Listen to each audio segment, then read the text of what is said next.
le verset 12. Vous voyez comment l'Église vit sous l'influence des faux pasteurs. Il ne peut même pas porter la kippa ou bien les talites gadol ou bien les talites katan, la petite talite que vous voyez ici. Il ne peut même pas utiliser ça. Mais lui, quand il vient, tout se joue à travers le souffle.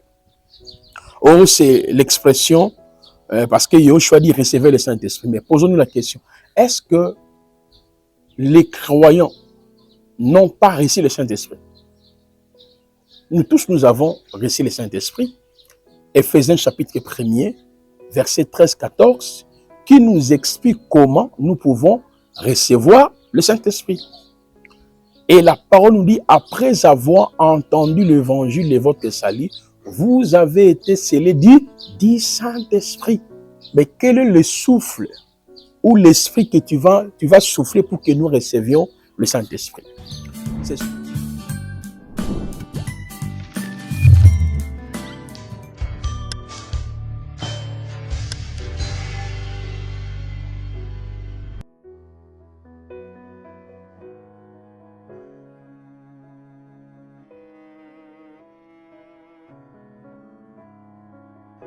Shalom, j'espère que vous allez bien. Vous aimez cette émission questions-réponses. Moi, c'est Massé Sebolan Placide, le prophète, je suis congolais. Je suis en train de répondre à la question de notre frère, comme je l'avais déjà dit dans la première partie, deuxième, troisième partie. Est-ce que l'utilisation des talites est-il biblique dans la Nouvelle Alliance, dans le sens que est-ce que les chrétiens de la Nouvelle Alliance sont obligatoirement censés de pouvoir utiliser les talites? Je pense que vous voyez les talites aujourd'hui, tout le monde, le pasteur, le prophète, les bishops, les imams sont là. Ce sont en fait des pratiques de la Kabbale juive. La Kabbale juive, c'est la tradition juive.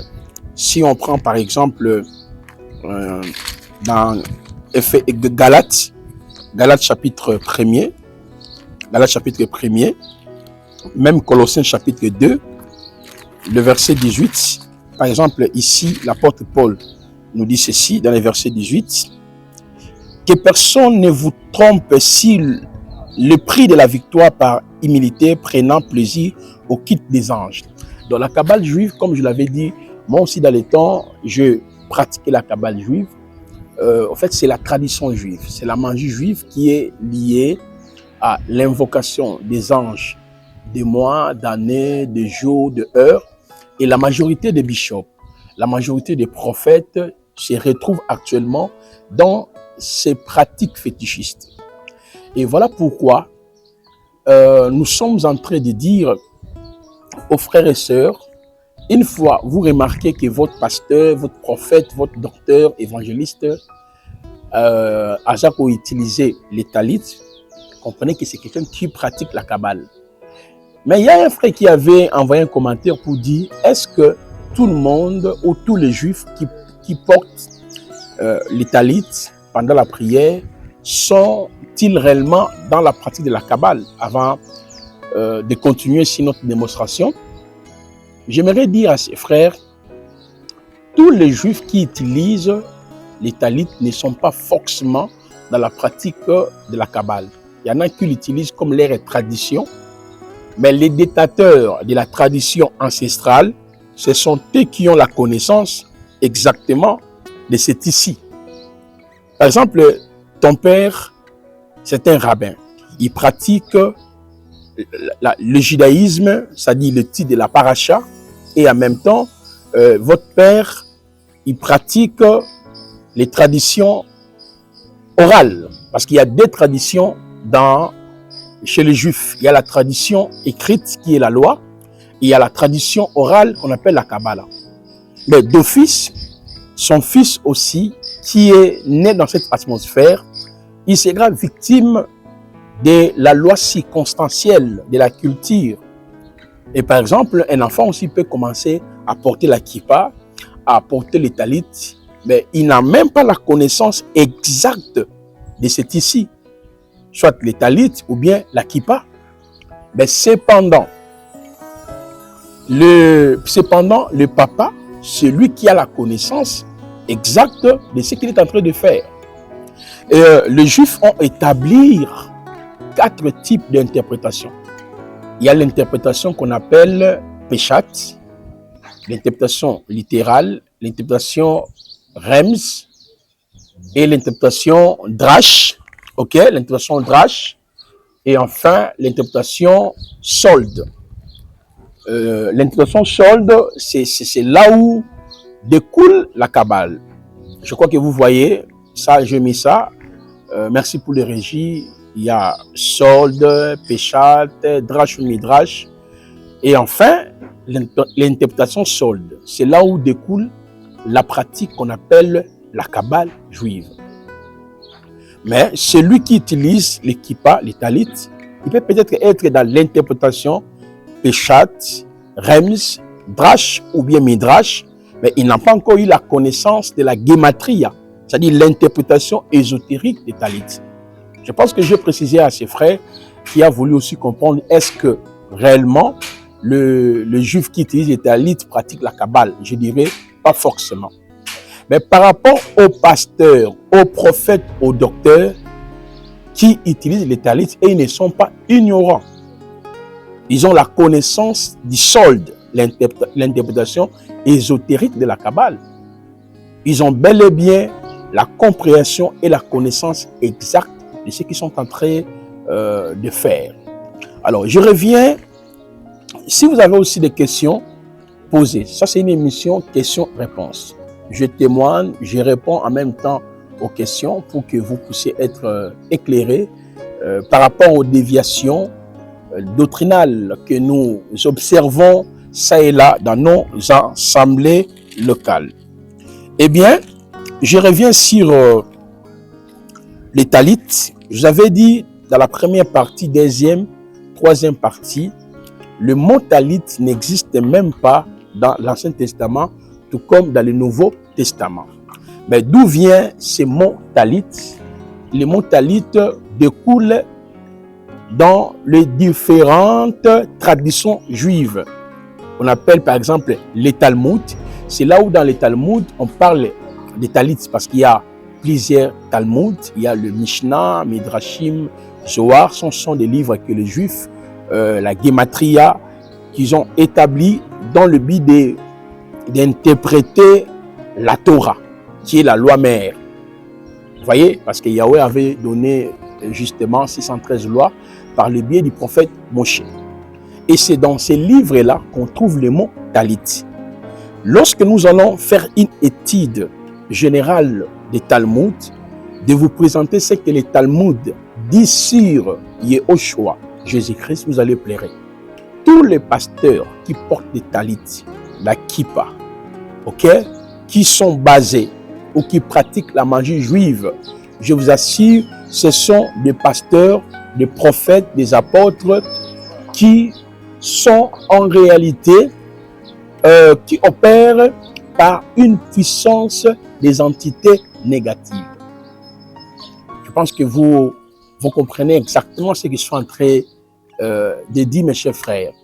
Alors, nous avançons, pour ainsi dire. Dans ma démonstration, j'ai dit, nous les chrétiens, nous ne pouvons même pas prier avec le talit parce que ce n'est pas doctrinal. 1 Corinthiens 11, 3, 4. Et je vous ai fait comprendre aussi, prier avec le talit, c'est nier l'œuvre de la croix. Ce qui a été fait pour toi, fait pour moi par Yehoshua HaMashiach à travers sa mort à la croix. Et la Bible parle par contre dans vos vêtements, c'est-à-dire dans les vêtements habituels des enfants d'Israël. C'est là où Yahweh avait imposé de mettre des titites, deux devant, deux derrière, avec le fil, n'est-ce pas, le fil bleu ou violet, afin de se souvenir de la loi. Se souvenir de la loi, cela veut dire appliquer la loi. D'après Nombre 15, le verset 37 à 41, Deutéronome chapitre 22, le verset 12 que nous avons vu. Mais on s'est arrêté sur un point qui est important, où je vous disais ceci. Quand le pasteur, le prophète, le bishop se couvre des talits, ça fait partie de ce qu'on appelle le rôle d'un talit dans la Kabbale. Se couvrir des talits, cela veut dire c'est être en communion avec les 72 génies de la Kabbale, ou les 72 anges d'Élohim, ou les 72 Elohim, pardon, ou bien les 72 anges planétaires. Tous les pasteurs qui sont dans la Kabbale n'opèrent pas avec le Saint-Esprit. Ils peuvent dire le Saint-Esprit est là, mais au moment où ils veulent opérer, ils font toujours référence ou recours aux anges. Nous aurons toute une émission, une fois que j'ai fini sur les talits, je vais vous expliquer comment vous pouvez repérer telle église, tel pasteur, tel prophète, et dans la pratique de la Kabbale à travers la doctrine qu'on appelle la doctrine des anges kabbalistiques. Exemple, j'active les anges, je commande les anges, je libère les anges, j'ordonne les anges, des bénédictions, des prophéties, des guérisons. Là, ce sont des indices tout simplement pour que vous puissiez repérer tel pasteur, tel prophète, telle église se retrouvent des gens dans les pratiques fétichistes de la Kabbale juive. Alors, quand les prophètes se couvrent des talits, en réalité, les talits est le point de contact qui lui permet d'être en harmonie avec le 72 génie de la Kabbale. Il y a plusieurs couleurs, il y a plusieurs types de couleurs des talits. Je pense que vous voyez les différentes talits qu'on vous présente ici. Ces différentes couleurs sont liées au génie de la Kabbale. Donc, se couvrir des talits veut dire vous entrez en communion avec ces entités. Et dans l'interprétation kabbalistique, on dit aussi, dans les talits, il y a 4 franges. On appelle titit. Ok? Les 2 franges qui sont devant, les 2 autres qui sont derrière. En réalité, la fois passée, j'ai démontré ici avec vous, par rapport à la question de notre bien-aimé, je dis les 4 franges-là, ça explique aussi la répartition de 72 génies de la Kabbale dans les 4 éléments qui composent l'univers. Vous voyez, il y a les anges qui opèrent dans l'eau, qui opèrent dans le feu, qui opèrent, n'est-ce pas, dans ma belée, terre, et qui opèrent dans mon pépé, l'air. Maintenant, les 72 démons-là sont regroupés en 18, 18, 18, 18. Donc, il y a les anges qui opèrent dans l'eau, il y a les anges qui opèrent dans le feu, les anges qui opèrent dans l'air et les anges qui opèrent dans l'élément terre. D'où quand le pasteur se couvre ou le bishop se couvre des talits, il est en communion avec le groupement des génies ou des entités qui opèrent dans l'élément terre, élément eau, élément air et élément feu. Et dans la philosophie kabbalistique, je l'ai démontré ici, il y a aussi 72 anges de l'abîme. Selon les kabbalistes, 72 anges de l'abîme qui composent le gouvernement ou le royaume de Satan. Et ces 72 anges de l'abîme aussi opèrent dans l'élément terre, eau, feu, et puis terre, eau, feu, et puis air. Celui qui pratique maintenant la Kabbale, remarquez comment tu peux découvrir que votre prophète, votre apôtre, votre bishop est déjà plongé dans ces pratiques fétichistes. Quand il a les talits, il peut guérir à travers le vent. Pour lui, tout passe par le vent. Guérison, bénédiction, restauration, paix, tout passe par le vent. Exemple, il prêche, il vous dit, pendant qu'il prêche, les anges sont là pour guérir. Quand vous entendez ça, là, il est en train d'opérer avec le génie qui opère dans l'élément vent. Pour nous, les chrétiens, Lorsque nous opérons par la puissance du Saint-Esprit, Acte chapitre 1, le verset 7 à 8, Yahushua avait dit, ne vous n'allez pas à Yerushalayim, jusqu'à ce que le consolateur viendra, l'Esprit de la vérité, et quand il viendra, il confrontera les mondes à ce qui concerne le péché.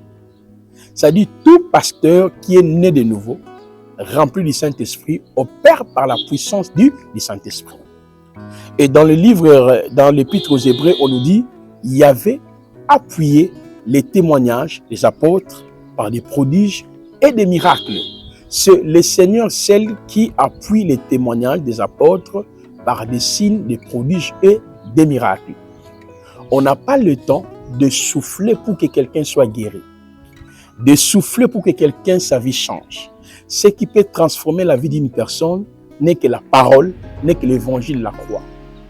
L'apôtre Paul nous dit dans 1 Corinthiens, chapitre 1er, le verset 18, il dit, la prédication de la croix, c'est une folie pour ceux qui périssent, ok, mais pour nous qui sommes sauvés. Et les vrais chrétiens lambda n'ont pas besoin de souffle.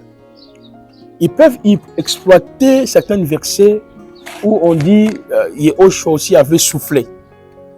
Il soufflait, il dit, recevez le Saint-Esprit. Oui, mais le contexte n'est pas le même. Mais le souffle que le pasteur libère, c'est pour guérir, c'est pour restaurer, c'est pour transformer.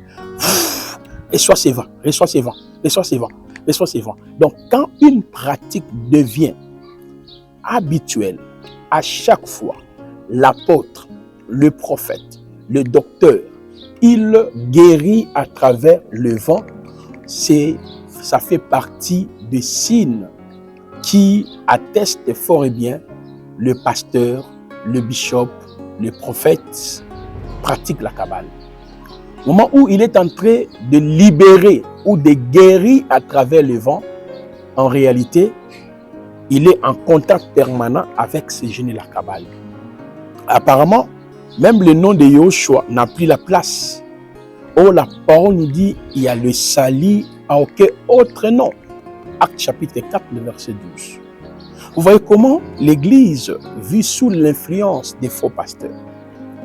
Il ne peut même pas porter la kippa ou bien les talites gadol ou bien les talites katan, la petite talite que vous voyez ici. Il ne peut même pas utiliser ça. Mais lui, quand il vient, tout se joue à travers le souffle. Oh, c'est l'expression parce que Yahushua dit recevez le Saint-Esprit. Mais posons-nous la question, est-ce que les croyants n'ont pas reçu le Saint-Esprit? Nous tous, nous avons reçu le Saint-Esprit. Éphésiens chapitre 1er, verset 13-14, qui nous explique comment nous pouvons recevoir le Saint-Esprit. Et la parole nous dit, après avoir entendu l'évangile de votre salut, vous avez été scellés du Saint-Esprit. Mais quel est le souffle ou l'esprit que tu vas souffler pour que nous recevions le Saint-Esprit? Ce sont des pasteurs, des prophètes qui sont dans la pratique de la Kabbale. Et comme ils collaborent avec les entités, tout son service est lié au vent. Il va vous prêcher les mystères du vent. Dans les vents, il y a des esprits. Il faut parler au vent. Il faut dire au vent. Il faut crier. Parce que Christ aussi a dit au vent. Ben, Yahushua l'a fait une seule fois. Et puis quand tu vois les contextes à laquelle Yahushua a dit à la mer, au vent, apaisez-vous. C'est un contexte où il y avait les apôtres criaient, la barque allait se chavirer. Lisons Marc chapitre 4, le verset 35 jusqu'à 41. Le texte est clair. C'était pas dans un contexte de la guérison ou de la restauration. Il a apaisé le vent, la tempête, parce que les apôtres n'avaient plus la foi. Il a fait un acte de foi pour dire que si vous avez la foi, rien ne peut arriver, rien ne peut vous toucher. Mais ici, nous sommes en train de parler d'une pratique habituelle, d'une pratique répétitive. Les bishops ont l'habitude de les répéter, les prophètes ont l'habitude de les répéter, tout le temps, les vents, les vents, les vents, le vent, comprenez que c'est quelqu'un qui collabore avec les démons. Parce que ceux qui sont dans la Kabbale ne croient pas qu'ils sont des occultistes ou des marabouts ou des fétichistes. Pour eux, par contre, ils travaillent pour l'émergence de l'homme sur la terre. Ils travaillent pour l'avancée de l'homme sur la terre pour que l'homme puisse aller en avant. Donc, d'où il se sert de cette catégorie, n'est-ce pas, des anges, dans le but de pallier aux différentes situations qui gangrènent dans nos familles, les diables qui créent des choses dans nos familles, dans nos entreprises, et d'où lui doit faire recours aux esprits afin d'apaiser la situation. Mais en réalité, c'est faux, c'est le travail au fait de l'ennemi.